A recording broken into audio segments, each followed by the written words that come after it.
Hello there and welcome. Before we begin, I'd love to know, where are you watching or listening from right now? And what time is it at your location? If you enjoy stories like this, consider subscribing for more real-life mysteries told in a calm and detailed way. Now, let's step gently into a story that shook Thailand decades ago. Our story begins in Bangkok, Thailand, during the mid-1980s. A bustling city of vibrant colors, street vendors, and the hum of daily life. Among the many people walking the streets was a young woman named Sherry and Duncan.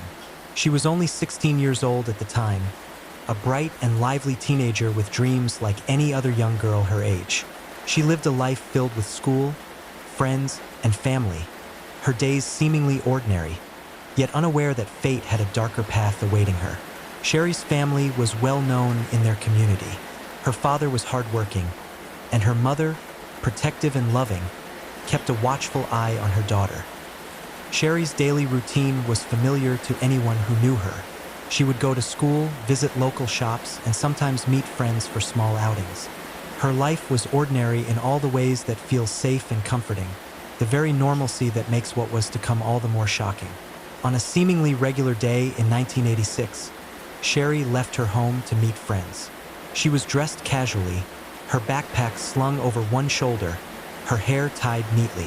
The city moved around her, tuk-tuks weaving through traffic, the scent of street food drifting in the humid air, the laughter of children echoing through narrow alleyways. Everything seemed routine. Yet, hidden in the background, a shadow began to move, a presence that would forever alter the course of her life. This shadow was not of supernatural origin but human, a dark and calculated force disguised among the ordinary lives of Bangkok's citizens. It was the presence of someone who would make choices so devastating that they would ripple across families and the justice system alike. In the quiet moments before the tragedy, no one could have guessed the danger lurking nearby. The city, alive with life, carried on unaware of the events about to unfold in its midst. And so, Sherry's story begins not with chaos or screams, but with the gentle rhythm of daily life. The laughter, the chatter, the routine steps she took unaware of the imminent danger. The calm before the storm, a momentary peace that makes the coming tragedy even more haunting. As we move forward in this story, imagine yourself walking the streets of Bangkok alongside Sherry, the sounds of the city all around, feeling the ordinary normality that she felt, not knowing how quickly everything would change. As we continue, take a deep breath, settle into your space, and let your mind follow the quiet streets of Bangkok in 1986. The city hums softly in the background, yet beneath the everyday rhythm, an unsettling event is about to unfold. On that fateful day, Sherry and Duncan went out as she usually did, perhaps chatting with friends, laughing softly, moving through the familiar paths of her neighborhood. She was unaware that her life would soon take a dark turn. Somewhere along the route, a shadowy figure noticed her, not as a person with hopes and dreams, but as a target. This individual had been watching, planning, waiting for the perfect opportunity. Sherry's disappearance was sudden. One moment, she was walking the familiar streets of her neighborhood. The next, she had vanished. Her friends and family noticed her absence quickly, but at first, they hoped she had simply gone to a friend's house or lost track of time. Yet, as hours passed, worry replaced hope, and by evening, the feeling of dread began to settle in. The police were notified, and the investigation began. Bangkok, normally lively and vibrant, felt different that evening, quieter, almost suspended in a sense of unease. Investigators approached the case methodically, questioning neighbors, friends, and anyone who might have seen Sherry that day. Every detail was scrutinized. The streets she walked, the people she encountered, the shops she passed by. They searched for clues in the spaces she had touched and the paths she had taken, hoping to find a trace of her. As the investigation unfolded, it became clear that this was no ordinary disappearance. Witnesses mentioned a suspicious individual near the area where Sherry was last seen. The details were fragmented, but they painted a picture of a carefully orchestrated plan. Whoever had taken her had done so with chilling precision, slipping through the cracks of ordinary city life, unseen and unnoticed. The first night passed with the family anxiously waiting, praying for news. The hours stretched endlessly, each tick of the clock echoing through their home. Friends and neighbors offered support, but the uncertainty was unbearable. In those long, quiet hours, the ordinary sounds of Bangkok, distant honks, laughter in the alleyways, the hum of tuk-tuks, felt almost surreal, a stark contrast to the fear that gripped Sherry's loved ones. By the following morning, the reality became unavoidable. Sherry and Duncan had been kidnapped. The community, once so lively and ordinary, now carried a shadow of fear. Parents whispered warnings to their children, neighbors exchanged concerned glances, and the police worked tirelessly, piecing together fragments of a night shrouded in darkness and secrecy. In this section of the story, we see the calm of everyday life shattered by a sudden, horrifying event. Sherry's disappearance marks the first step into a tragic chain of events that would test the limits of the law, family, and community. And yet, as we continue, we must remember her humanity. A young girl full of life, dreams, and the hope of a normal day, interrupted in the cruelest of ways. As we continue, take a deep breath and allow your mind to settle into the quiet streets of Bangkok. Imagine the city waking the next morning, the distant sounds of traffic, the gentle chatter of neighbors. Yet beneath it all, a cloud of unease lingers. Sherry and Duncan is missing, and the city feels different, as if holding its breath. The investigation began in earnest. Police officers combed the area where Sherry was last seen, speaking with shopkeepers, street vendors, friends, and classmates. Each detail, no matter how small, was meticulously recorded. What had she been wearing? Who had she spoken to that day? Did anyone notice anything unusual? Every question was a potential key to unlock the mystery of her disappearance. Witnesses began to provide fragmented information. Some had seen a man near the area where Sherry was last spotted. Others remembered a vehicle parked suspiciously close to her route.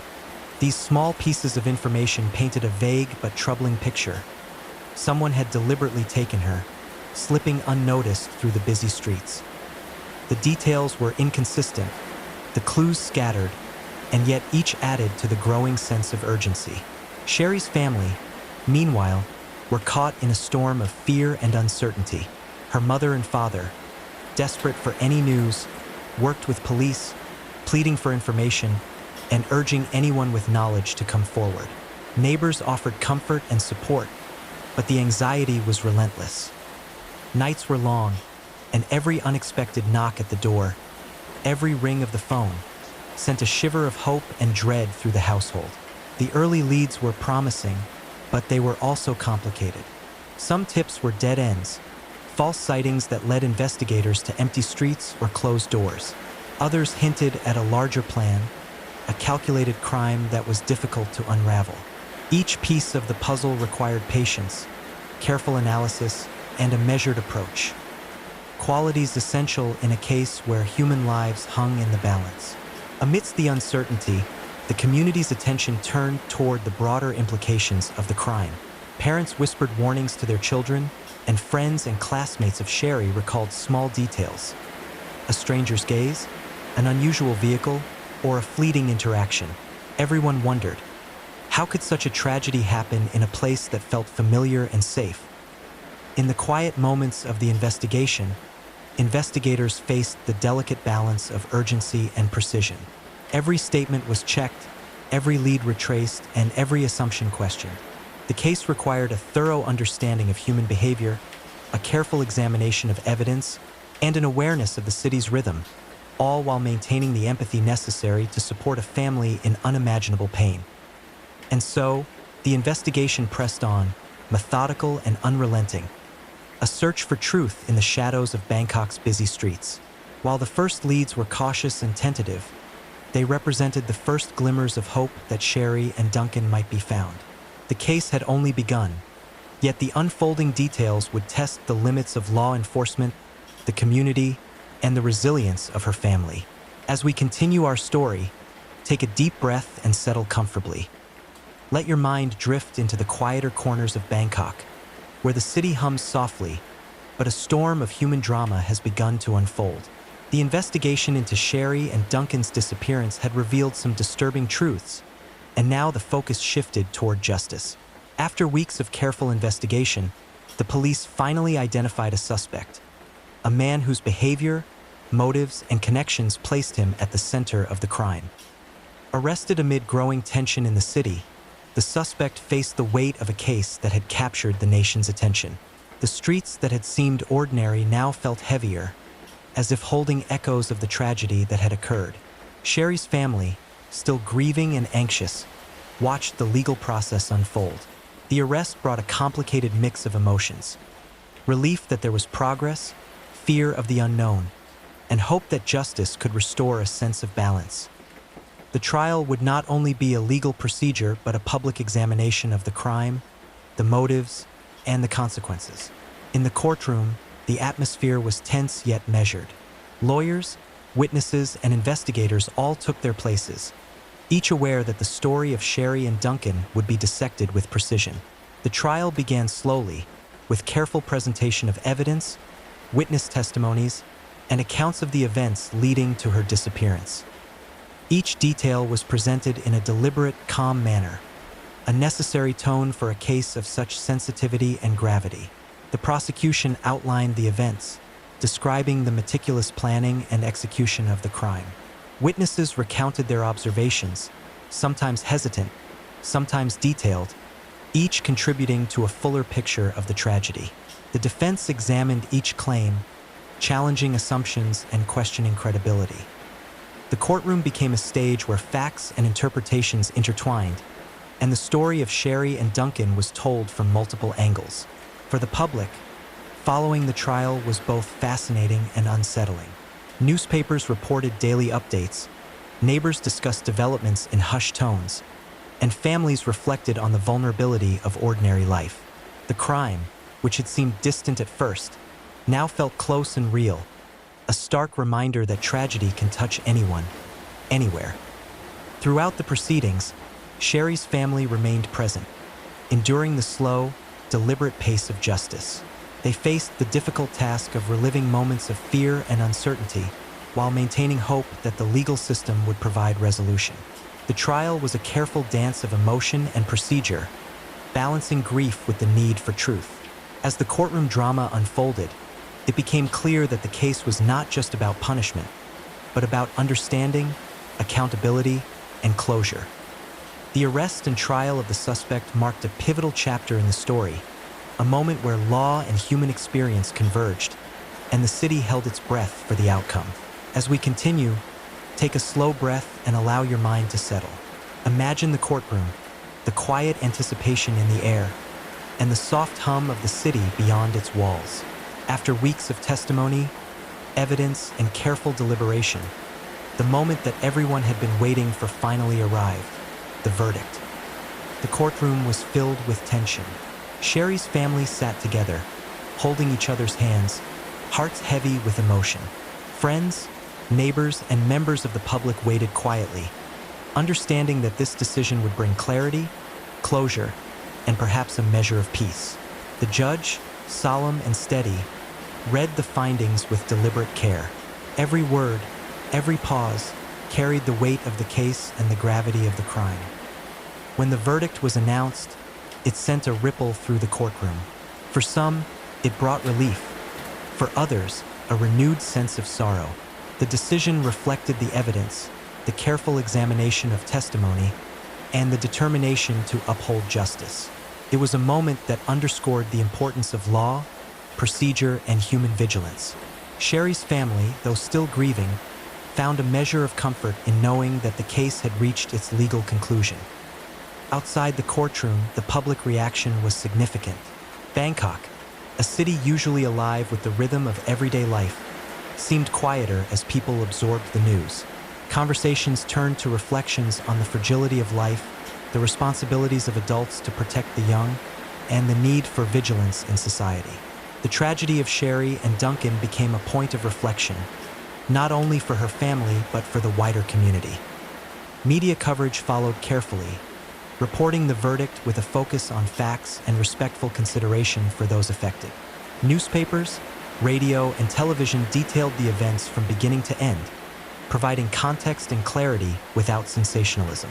This measured reporting allowed the public to understand the gravity of the crime while maintaining a calm and sober tone. In the weeks and months that followed, Sherry's family worked to rebuild their lives. Grief was ever present, but the closure of the trial gave them space to remember Sherry for who she was, a bright, loving young girl with hopes and dreams, rather than only the victim of a tragic crime. Friends and neighbors continued to offer support, a network of care that helped carry them through the hardest moments. The case of Sherry and Duncan also left a lasting mark on the justice system. Lessons were learned about investigative procedure, witness testimony, and the importance of careful and thorough police work. It became a reference point for future cases, a reminder that diligence, patience, and attention to detail are essential when seeking justice for those who cannot speak for themselves. As we reflect on this chapter of the story, we see that the verdict was more than a legal outcome. It was a moment that affirmed the commitment of a community to truth, justice, and remembrance.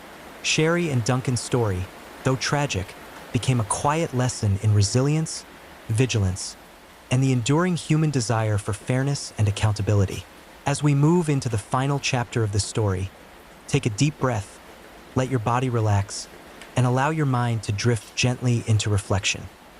The streets of Bangkok return to their usual rhythm, the distant sounds of the city soft and steady, while the memory of Sherry and Duncan lingers, a quiet reminder of both tragedy and resilience. Though her life was tragically cut short, Sherry's story has left a lasting impact on her family, her community, and even the Thai justice system. Her family worked tirelessly to honor her memory, remembering her not only as a victim but as a vibrant young girl who loved life, laughed freely, and dreamed big.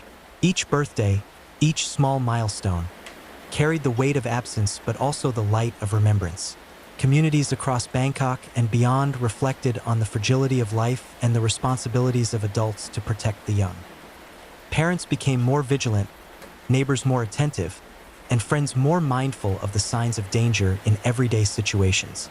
Sherry's story became a subtle but enduring lesson, whispered quietly in conversations, and carried in the careful steps of daily life. The legal system, too, learned from the case. Investigators honed their techniques, paying closer attention to witness accounts, procedural details, and the subtleties of human behavior that can mean the difference between resolution and uncertainty. The case became a reference point, not only for law enforcement but also for those who study criminal justice. A reminder that thorough, compassionate, and diligent work is essential in uncovering the truth. For those who tell and listen to stories like this, Sherry's case highlights the balance between tragedy and understanding. It shows how a community, when faced with darkness, can respond with careful thought, solidarity, and a pursuit of justice. It reminds us that even in the harshest moments, human beings seek answers, closure, and the reassurance that life, though fragile, can continue with awareness and care. As you settle into your own space, perhaps preparing for sleep, imagine the quiet streets of Bangkok, the gentle hum of life resuming after disruption, and the resilience of those who choose to remember and learn. Sherry and Duncan's story, while sorrowful, teaches a subtle lesson: that attention, caution, and care in our everyday lives are powerful forces, and that the memory of a life lost can inspire vigilance, compassion, and hope. So tonight, as your eyelids grow heavy, carry with you not only the mystery and sadness of this story, but also the quiet lessons it offers. Reflect on the importance of community, the strength of family, and the enduring human drive for justice. And in that reflection, find a moment of calm, letting the city of Bangkok, the memory of Sherry, and the gentle cadence of this story lull you into rest. As we continue, take a slow breath and settle comfortably. Let your mind drift into the quiet hum of Hong Kong's streets at night, where the city pulses softly and shadows stretch across narrow alleys. It was in this bustling city that Phan Manyi's life would take a dark and tragic turn. One evening in 1999, Fan encountered the men who would soon trap her in a nightmare. These men, associated with Hong Kong's criminal underworld, had been involved in her life through personal connections and debts. What began as ordinary interaction quickly escalated, and before she could fully comprehend the danger, Fan was abducted. The city carried on around her, unaware of the horrifying events unfolding behind closed doors. She was taken to a small, nondescript apartment, a place that would become the setting for her captivity.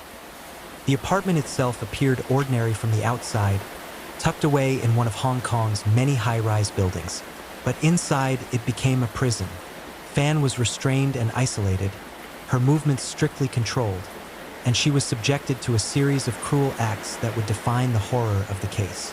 The methods of captivity were chilling in their detail. The men used both physical and psychological control, ensuring that Fan could not escape or seek help. Days and nights blurred together for her, each moment filled with fear and uncertainty. Yet, throughout this period, the outside world carried on with its usual rhythm. Street vendors calling out their goods, trams rattling along the tracks, the soft chatter of neighbors in their apartments, all of it oblivious to the suffering taking place within those walls. Fan's abduction was methodical. The perpetrators maintained secrecy, carefully avoiding detection while continuing their daily routines in the city.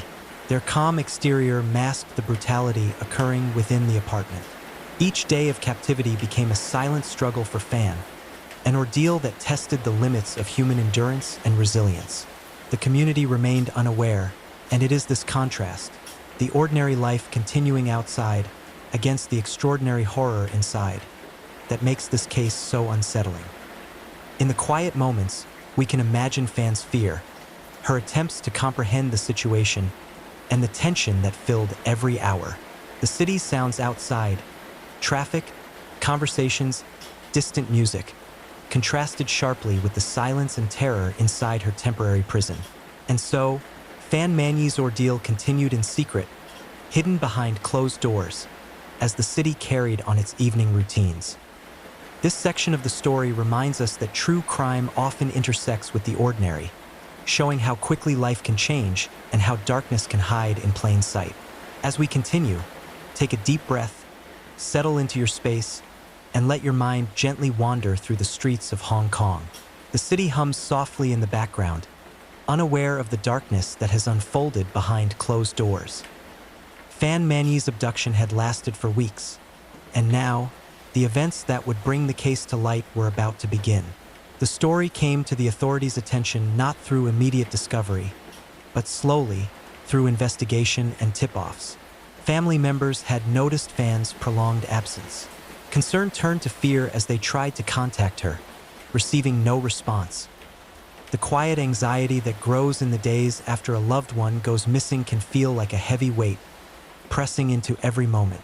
Her family reported her disappearance to the police, initiating the first steps toward unraveling the horrifying truth.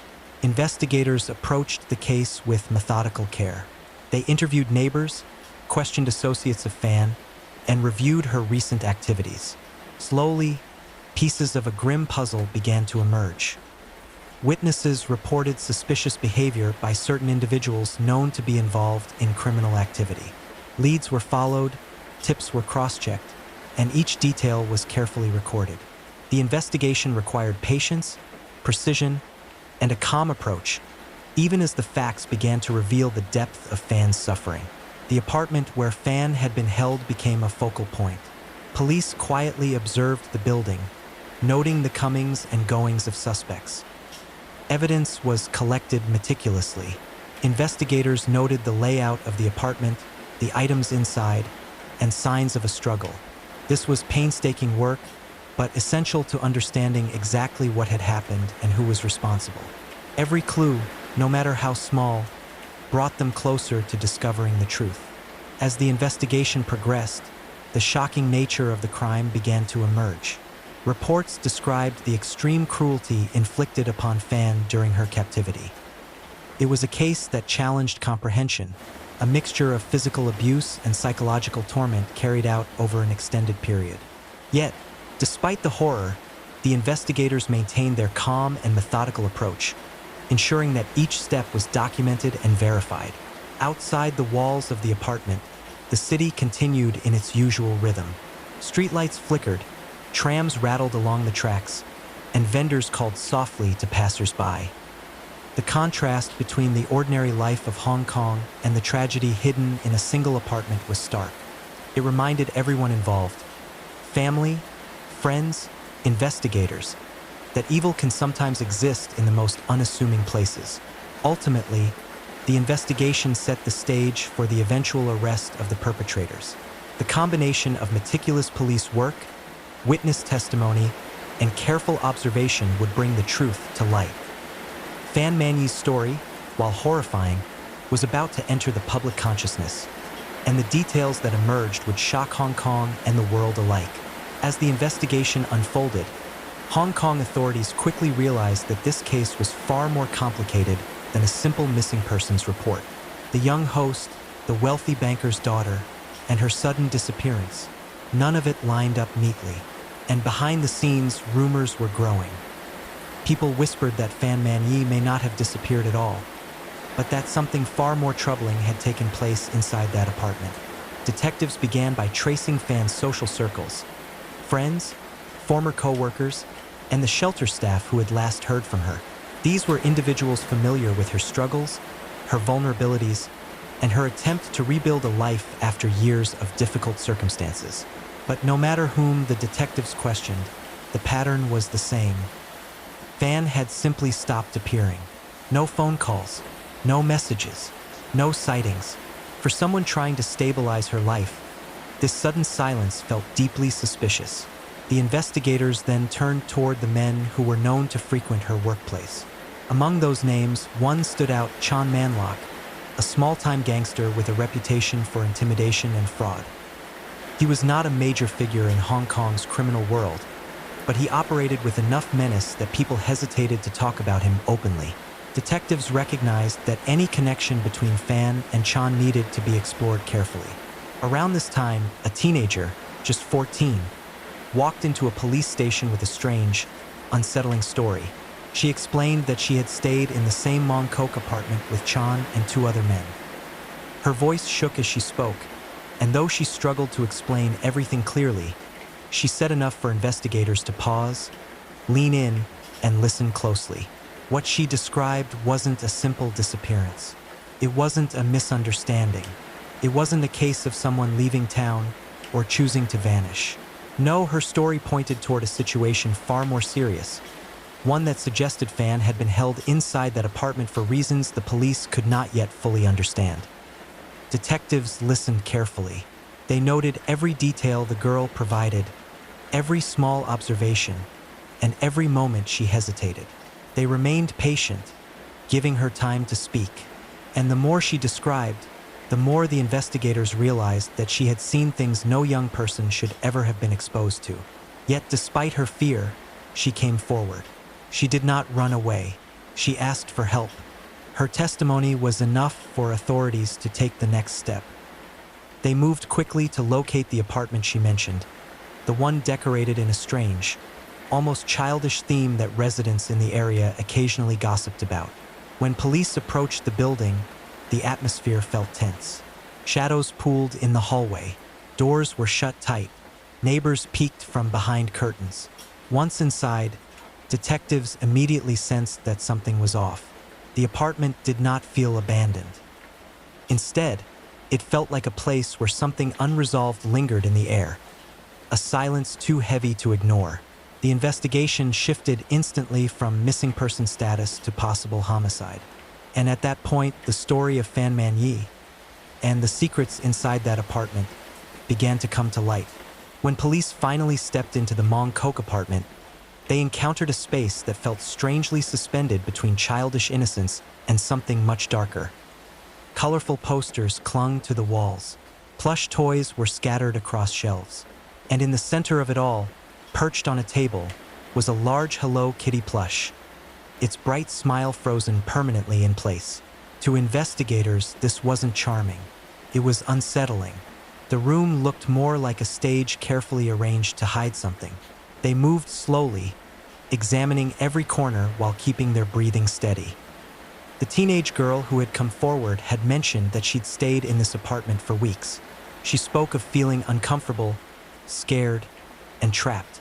Her statements, though fragmented and emotional, gave detectives a map of where to look. Closet doors were opened. Drawers were checked. Every surface, no matter how ordinary, was inspected. And with each step, the officers felt increasingly confident that whatever had happened here had not been normal nor accidental. One room in particular drew their attention, the bedroom. Unlike the rest of the apartment, which carried that unsettling mixture of playful decor and disarray, this room felt cold, almost sterile. Items were placed too neatly, blankets folded too perfectly. It was the sort of tidiness that didn't match the rest of the space, as if someone had tried too hard to erase the past. Detectives leaned in closer.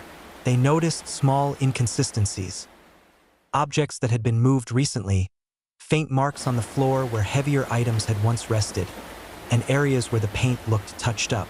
Each detail hinted at attempts to hide something. The officers did not rush. They took notes, photographed everything, and looked for patterns. They checked the kitchen next. There, too, were hints of frantic cleaning. Surfaces scrubbed aggressively, cupboards strangely empty. It was the type of cleaning that didn't feel routine. It felt purposeful. But the most troubling clues came from the teenage girl's continued statements. As she sat with investigators in a separate room, she described how she had often heard arguments coming from the apartment's main bedroom. She said she had seen fans struggling, pleading, and trying desperately to find a way out. The girl could not recall every detail clearly. Stress and fear had clouded her memory, but detectives knew enough to understand that Fan had been held inside the apartment against her will. The officers now had both a physical space full of suspicious traces and a witness whose story aligned with what they were seeing. The case was no longer theoretical, it was concrete. Something had occurred here, something the occupants had tried very hard to conceal. With this information, authorities obtained a formal search order. They brought in specialized forensic teams who could analyze every inch of the apartment with scientific precision. What they uncovered in the hours that followed only deepened the investigators' concerns. And then, attention shifted back to the Hello Kitty doll, the most innocent object in the entire apartment, yet the one that seemed out of place in a way no officer could quite explain. Soon, they would understand why. As forensic teams entered the apartment, the atmosphere shifted from quiet suspicion to focused determination. Investigators had already sensed that something tragic had happened inside those walls, but they needed proof. Every drawer, every shelf, and every piece of furniture was examined with careful, almost meditative precision. No one hurried, no one raised their voice. They simply moved methodically, determined to bring clarity to a case filled with shadows. The teenage girl who had bravely stepped forward remained at the station, giving investigators more details as her memory gradually settled. Her story, though painful, guided the forensic path. If her account was accurate, then somewhere in this apartment was the key to understanding Fan Manyi's fate. Back inside the unit, officers began to study items that seemed oddly placed, particularly the toys. At first glance, they looked ordinary, brightly colored, soft, and childlike, but the placement felt off. Plush dolls arranged in a way that didn't reflect playfulness, but rather purposeful decoration, almost like props. And then there was the large Hello Kitty doll. It remained exactly where the officers had first noticed it, perched on a low table, its bright plastic eyes staring forward in a fixed expression. For a moment, detectives simply looked at it, not because it frightened them, but because it felt strangely symbolic. In a room filled with attempts to hide the truth, this doll felt like a centerpiece. One detective gently lifted it to check underneath. Another leaned in to examine the stitching along the back seam. Something felt heavier than a plush toy should. The fabric sagged in a way that didn't match the cheerful design. Forensic specialists took the toy carefully, treating it with the same respect they would give any potential evidence. What they discovered inside explained the weight, and with it, everything the teenage witness had struggled to put into words. The officers did not shout, and they did not rush out of the building. They simply exchanged quiet, solemn glances. The investigation was no longer a search for a missing woman. It was now a homicide case with clear physical evidence.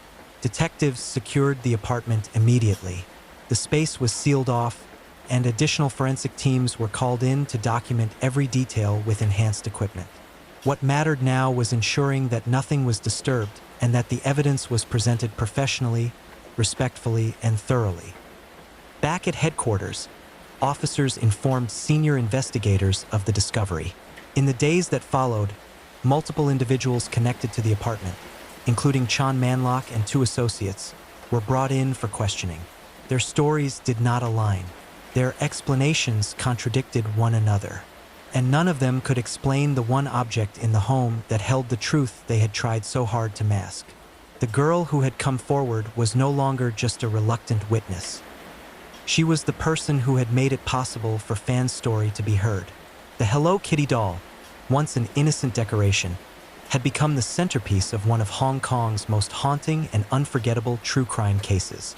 As the investigation deepened, officers began questioning the 3 men connected to the Mong Kok apartment: Chan Manlock, Leung Wailuan, and Leung Xing Cho. All 3 had ties to small-scale criminal activity in Hong Kong. Nothing that placed them at the top of any major organization, but enough to cultivate a reputation for intimidation. Now, they found themselves seated in separate interrogation rooms, each confronted by detectives who already had strong evidence in hand. At first, each suspect denied wrongdoing. Their stories were rehearsed, clipped, and eerily similar, as though they had agreed on a unified version of events long before the police arrived. They insisted that Fan had been staying with them voluntarily. They claimed she came and went as she pleased. They even attempted to portray themselves as caretakers, saying they had offered her help during a difficult period. But the detectives remained patient. They had years of experience listening to untruths spoken with confidence. And they had something the suspects did not: a witness who had lived in the apartment and was now bravely providing details with increasing clarity. As investigators gently confronted each man with inconsistencies in his story, the facade began to crack. Their timelines contradicted one another. Their claims didn't match the physical evidence found inside the apartment. And with every new question, the pressure grew heavier. Chan, the oldest and the one considered the leader, tried to maintain control. He insisted he knew nothing about Fan's disappearance, claiming she had simply left. But detectives calmly reminded him that Fan had no contact with anyone after arriving at the apartment. No friends, no workplace calls, no sightings, nothing. Leung Wailuan, the youngest adult among the suspects, was the first to waver. He shifted in his seat, his voice softening as he realized the investigators were not being misled by rehearsed stories. He did not confess outright, but his uncertainty was obvious. Small details he had previously insisted on began to subtly change. That alone was enough for detectives to recognize that the truth was being strained. It was the teenager, the girl who had come forward, whose testimony sealed the case. She recalled sights, sounds, and conversations. She explained how she had been forced to stay in the apartment, too afraid to leave. Though she struggled to recount every moment clearly, the emotional weight behind her words gave investigators a map of events that no suspect could successfully deny. Faced with mounting evidence, the men eventually shifted their narratives. They did not provide full, honest confessions, nor did they agree on a unified version of what happened. Instead, each attempted to minimize his own role, placing more blame on the others. This contradiction only strengthened the prosecution's case.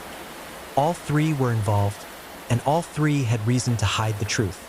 By the time questioning concluded, detectives had a clear picture. The apartment had been a place where Fan was held against her will. The attempts to conceal what happened afterward had been deliberate and coordinated.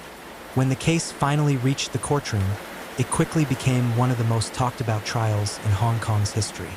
Not because of sensationalism or dramatic headlines, but because of the unusual and deeply troubling circumstances surrounding it. Ordinary citizens, journalists, and legal observers all followed the proceedings closely, hoping to understand how something so tragic could have unfolded in a quiet apartment hidden among the city's busy streets. Inside the courtroom, the atmosphere was noticeably tense yet quiet. Every statement mattered. Every witness carried weight. The prosecution approached the case with meticulous preparation. They knew they needed to present the facts clearly, calmly, and respectfully. Not just for the sake of the public, but out of respect for Fan Man Yi and the young witness whose courage had allowed the truth to surface. The three defendants, Chan Manlok, Liang Xingqiu, and Liang Wailuan, sat together, yet separate in demeanor. Each listened as the prosecution laid out the timeline.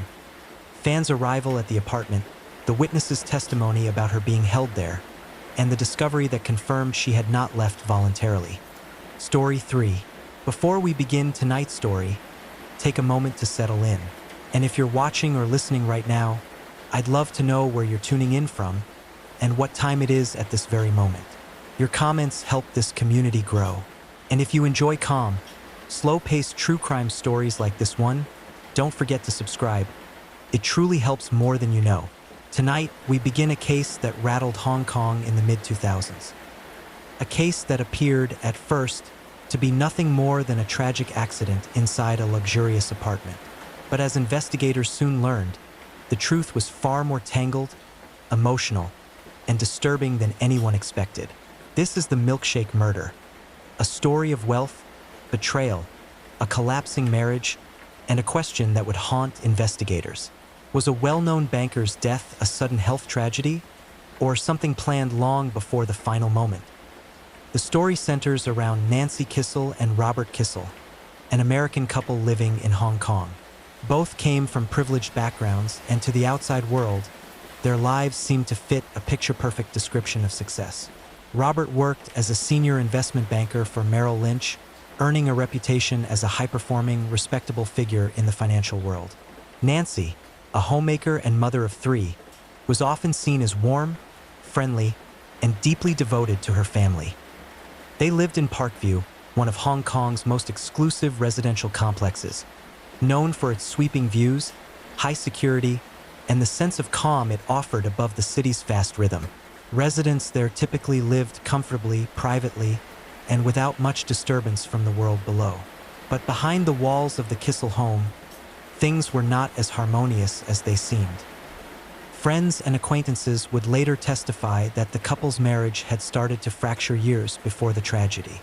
Robert's demanding work schedule strained their relationship, while Nancy felt increasingly isolated in a foreign city. And as the distance grew, suspicions, resentment, and emotional turmoil began to take root. Still, no one imagined that anything more than marital tension was brewing. They were a family of means with access to resources, therapy, travel, options that many believed could dissolve the pressure building in their relationship. But beneath the surface, something else had taken hold. On the evening of November 2nd, 2003, police received a call from the Parkview complex. There was concern about a resident. Robert Kissel had been reported missing. At first, the situation felt strange, but not necessarily alarming. People occasionally needed space. People occasionally left home unexpectedly. Yet the atmosphere inside the Kissel residence told a different story. There were inconsistencies, small at first but unsettling. And the more officers asked questions, the more they felt that something was deeply wrong.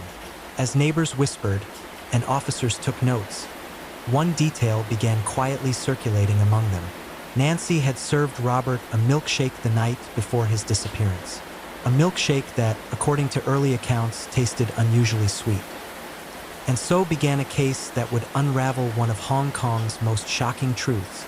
A seemingly perfect life was hiding a storm far more powerful than anyone had realized.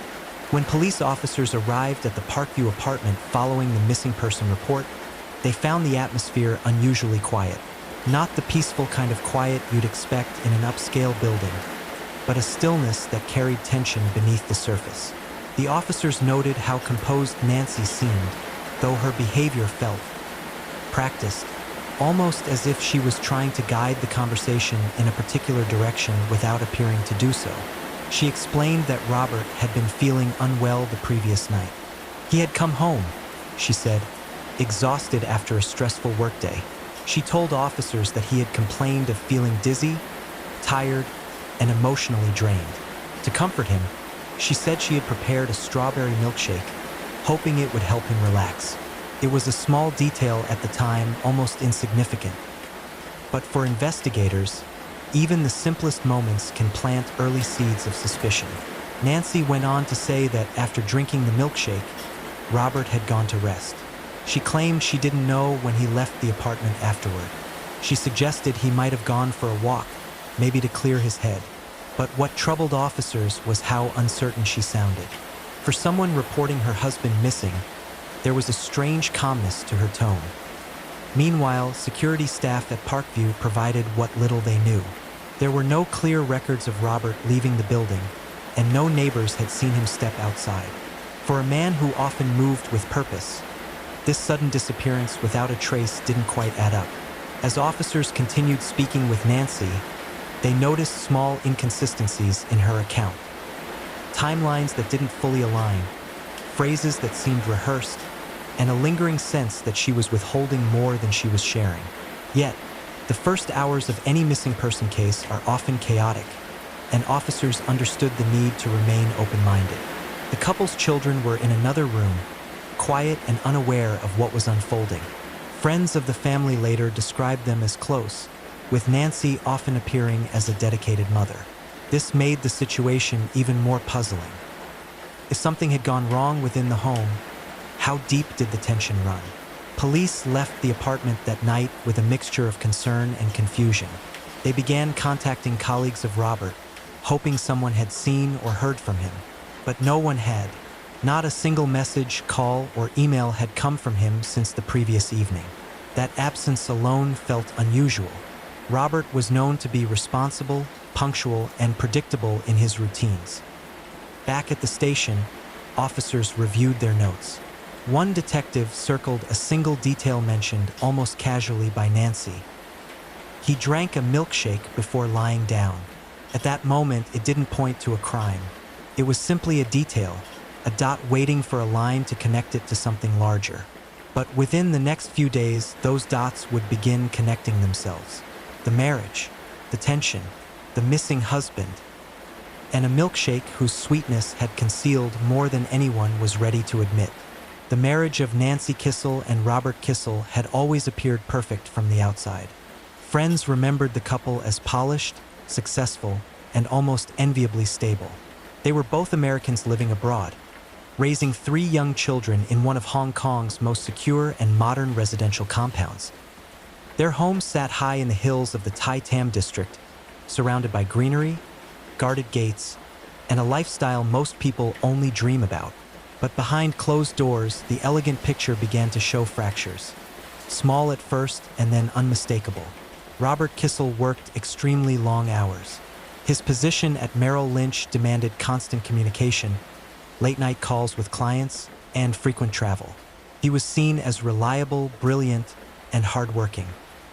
Yet, the pressure he carried often meant he had little time left for family life. Many of Nancy's friends later said that she felt lonely. Though she enjoyed the privileges of expatriate life, she also felt isolated in a foreign city where long-term friendships could be hard to build. Nancy, who had once been described as outgoing and energetic, started appearing withdrawn. She attended social gatherings, playdates with other mothers, and community events, but those who knew her noticed a subtle emotional distance. The couple had disagreements, normal ones at first, but the tension grew steadily. Their marriage, once described as affectionate, began to shift into something more complicated.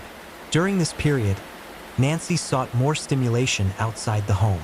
She became involved with the tight-knit American community in Hong Kong. Some of her friends noticed she talked more often about feeling overwhelmed and misunderstood. Despite living in an upscale environment, she felt pressure to maintain a certain image of perfection, an image she said she could no longer sustain. Meanwhile, Robert appeared increasingly suspicious about changes he observed. He noticed differences in Nancy's behavior, the late-night phone calls she tried to hide, the emotional distance, the sudden desire to spend more time outside the home.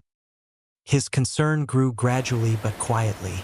While he continued fulfilling his demanding job, he also began speaking privately to a few trusted coworkers. He confided that something did not feel right. Their children, still young, moved through their daily routines unaware of the tension building between their parents.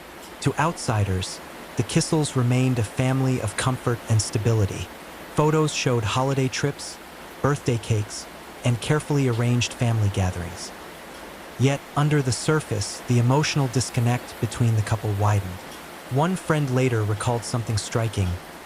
They lived in a beautiful place, but sometimes beauty can hide a lot. That statement would echo later as investigators tried to piece together how a marriage that seemed enviable could unravel so dramatically. By mid-2003, Nancy and Robert were no longer simply drifting apart. They were standing on opposite sides of a growing emotional divide. Robert, once trusting, had started looking for answers.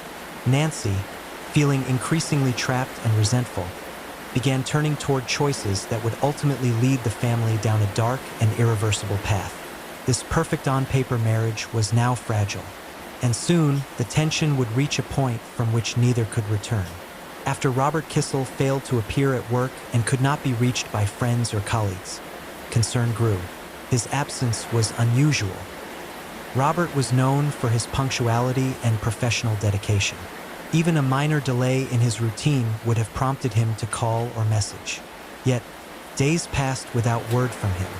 It was at this point that the Hong Kong police officially opened an investigation. They approached the Parkview apartment carefully, understanding that it was a high-profile residence and that media attention could quickly amplify the situation. Officers spoke with neighbors, security staff, and anyone who might have seen Robert in the days leading up to his disappearance. Security personnel provided limited but telling details. No unusual visitors had been reported. Robert had not left the building openly. However, there were subtle clues that something was out of the ordinary.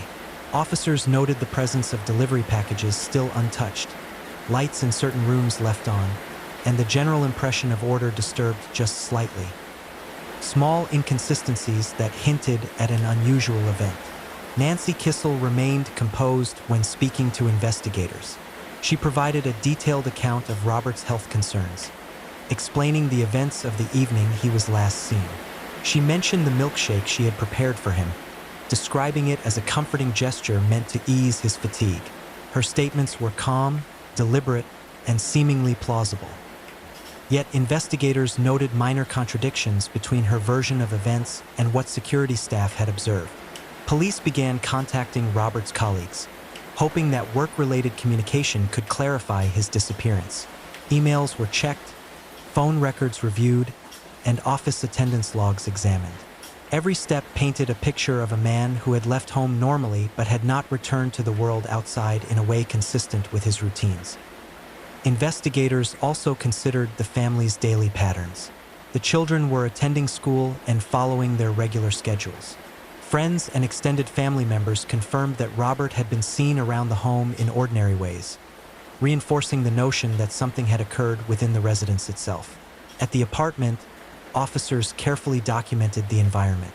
Though outwardly neat and organized, certain items seemed slightly out of place. Small signs, furniture positions, personal belongings, and even the placement of household objects were recorded meticulously. Police knew that sometimes the smallest inconsistencies could lead to the largest revelations. Meanwhile, media reports began circulating, emphasizing the mystery surrounding Robert Kissel's disappearance. Yet, authorities were careful to keep details confidential, ensuring that the integrity of the investigation remained intact. Every witness, every piece of evidence, was treated with patience and precision, reflecting the investigative culture that Hong Kong law enforcement is known for. As the first week passed, investigators were beginning to focus not just on a missing person scenario, but also on the possibility that the last hours of Robert's life held crucial clues. The seemingly ordinary milkshake, the calm demeanor of Nancy, and the discrepancies in timelines were now forming threads of a complex puzzle. And so the stage was set. What began as a concern for a missing man would evolve into one of Hong Kong's most infamous and widely followed true crime cases.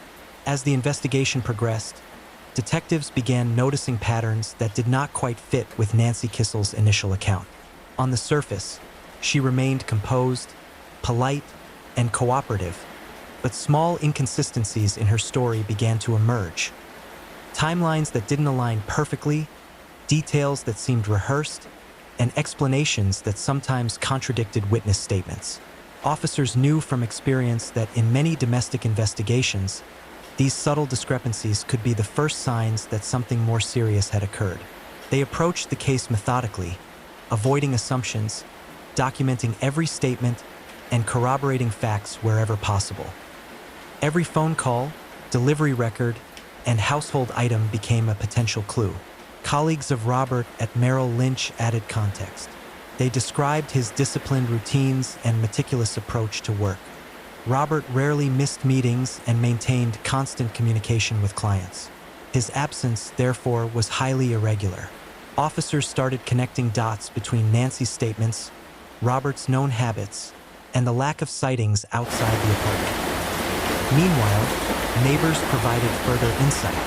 Though they had seen Nancy and Robert regularly, none had noticed Robert leaving the building in the days prior to his disappearance.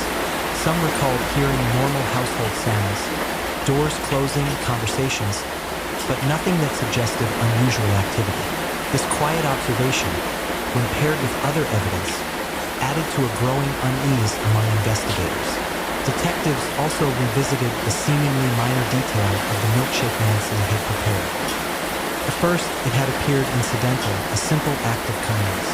But investigators understood that small domestic details often became crucial in unraveling complex cases. They began documenting every routine, every interaction, and every item associated with Robert's last known hours. Nancy's calm demeanor, while outwardly reassuring, now raised questions.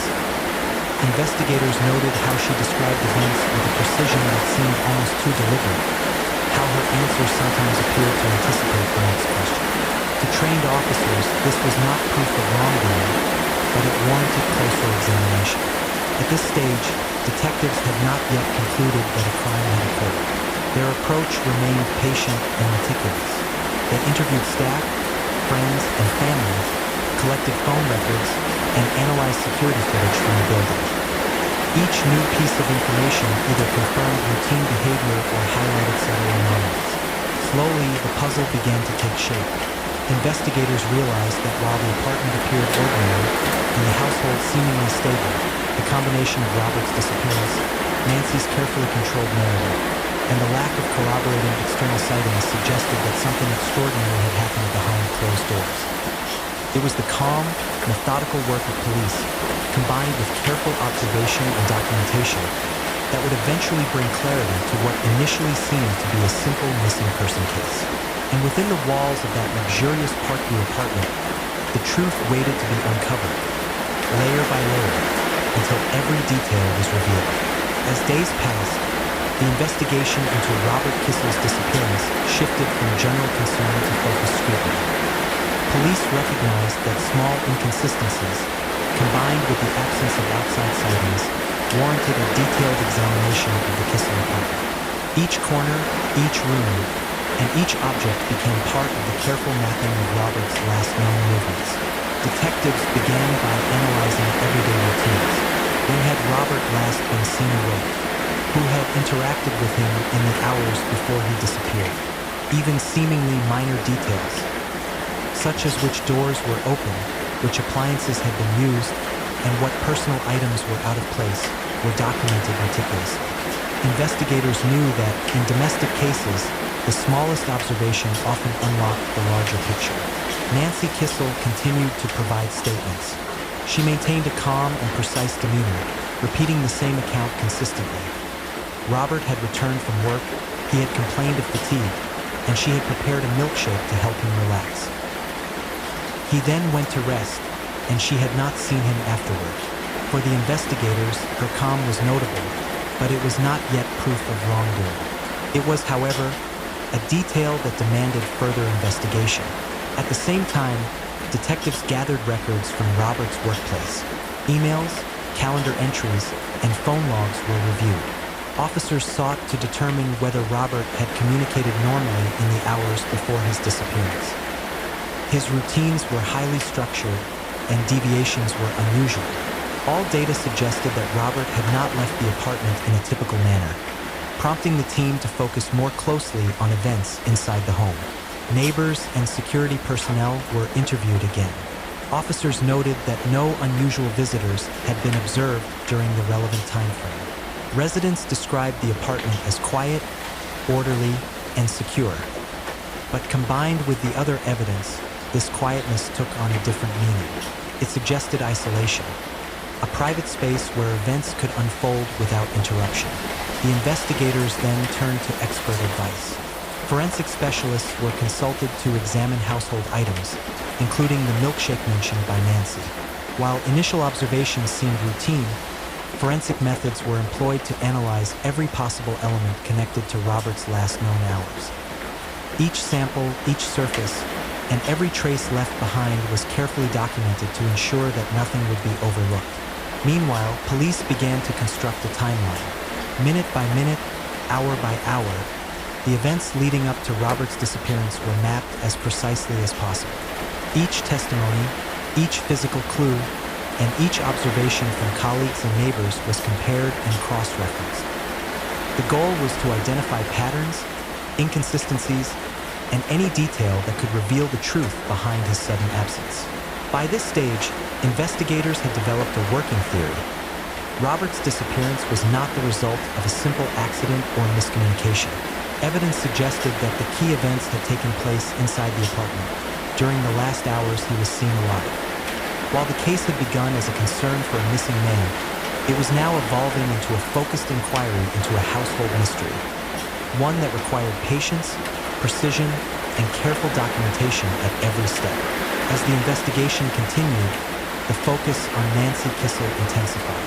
Detectives reviewed every aspect of her account, cross-checking statements with evidence from Robert's workplace, neighbors, and the apartment itself. While she maintained a calm and collected demeanor, subtle contradictions began to appear. These were not dramatic errors, but small gaps in timelines, unexplained details, and discrepancies that prompted closer attention from law enforcement. One point that drew particular interest was the milkshake Nancy had prepared for Robert. Initially described as a simple gesture of care, investigators now treated it as a critical detail. The question was not about the milkshake itself, but the circumstances surrounding its preparation and consumption. Combined with Robert's sudden disappearance, the milkshake became a focal point in understanding the events of that night. Colleagues at Merrill Lynch were interviewed again. They described Robert's punctuality and reliability, noting that he never missed appointments without prior notice.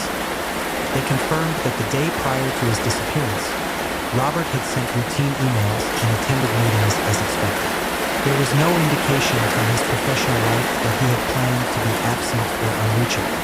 Meanwhile, neighbors provided observations that further complicated the narrative. While there were no signs of forced entry, unusual activity, or disturbances, certain subtle details seemed off. Lights in rooms were left on in patterns that did not match normal use. Packages remained untouched, and, most notably, no one reported seeing Robert leave the apartment during the critical hours. This combination of factors suggested that the missing person scenario might have originated inside the home. Detectives also revisited Nancy's previous statements, analyzing her language, her pauses, and the consistency of her story. While outwardly composed, her careful phrasing raised questions. Investigators recognized that people under pressure often repeat statements with near-perfect consistency, which can sometimes be an indicator of preparation or rehearsal. At this stage, police began constructing a detailed timeline of Robert's last known hours. Every phone call, email, visitor, and household interaction was mapped meticulously. The goal was to understand precisely when he had been last active and what events immediately followed. This methodical approach allowed detectives to identify discrepancies and patterns that had initially gone unnoticed. Public attention to the case started to grow. Friends, family, and media reports began noting the unusual circumstances, although authorities remained careful to avoid revealing unverified details. Investigators emphasized patience and precision over speed, knowing that in complex domestic cases, The smallest overlooked detail can be decisive. By the end of the first few weeks, detectives were no longer simply investigating a missing person. They were investigating a household mystery with emerging evidence that something extraordinary had occurred. While no conclusions had yet been drawn, the combination of subtle inconsistencies, Robert's absence, and the unusual circumstances surrounding the milkshake laid the groundwork for what would soon become a fully developed criminal inquiry. The investigation, quiet but relentless, was entering a new phase, a phase in which attention to detail, careful analysis, and methodical documentation would eventually reveal the truth behind Robert Kissel's disappearance. As investigators pieced together the events leading up to Robert Kissel's disappearance, a clearer picture began to emerge. The combination of witness statements, security logs, and forensic evidence suggested that the critical events had occurred inside the Parkview apartment during his last hours. Each detail, carefully documented and analyzed, allowed police to reconstruct a timeline that would later be central to the case. The milkshake, once a seemingly ordinary gesture of care, was now understood as a pivotal element. While outwardly innocent, it became symbolic of the moments that led to the family's tragedy.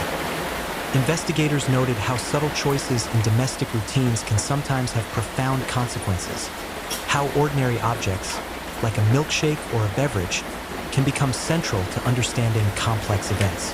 As the investigation advanced, the focus turned to Nancy Kissel's role. Detectives meticulously compared her statements with the evidence collected. Her calm demeanor had initially suggested composure under stress, but the minor inconsistencies in her account revealed a more complex narrative. Each interview, each corroboration with third-party observations, added depth to the understanding of what had occurred in the apartment during those crucial hours. In the courtroom, the case unfolded with intense scrutiny. Legal proceedings emphasized the careful collection of evidence, witness testimonies, and the reconstruction of events. While the story had begun as a missing person investigation, it had evolved into one of Hong Kong's most infamous domestic cases, a story that captured the attention of both the public and legal professionals. The verdicts and sentences eventually brought legal closure, though not emotional closure for all involved. Robert Kissel's family and friends were left to process the complexity of the case, the tension within the marriage, and the shocking revelations that emerged. Public discussions reflected on the importance of vigilance, awareness, and understanding the nuances of domestic life. The case highlighted how appearances can be deceiving, how wealth and status do not prevent tragedy, and how ordinary routines can conceal extraordinary events. The Parkview apartment, once a setting of mystery and tension, became a symbol of the intersection between domestic life and legal scrutiny. Neighbors and residents, though eventually resuming normal routines, were reminded of how quickly the ordinary can shift into something extraordinary. Meanwhile, the public, through news reports and later documentaries, continued to examine the case, not for sensationalism, but to understand human behavior, the consequences of choices, and the importance of careful observation in moments of uncertainty. Ultimately, the milkshake murder remains a cautionary tale. It serves as a reminder of the delicate balance in human relationships, the potential consequences of hidden tensions, and the role that calm, methodical investigation plays in uncovering the truth. Every small detail, every timeline, every household observation, every witness account contributed to revealing what had happened and ensuring that justice was pursued. Though the case ended in the courtroom, its lessons endure.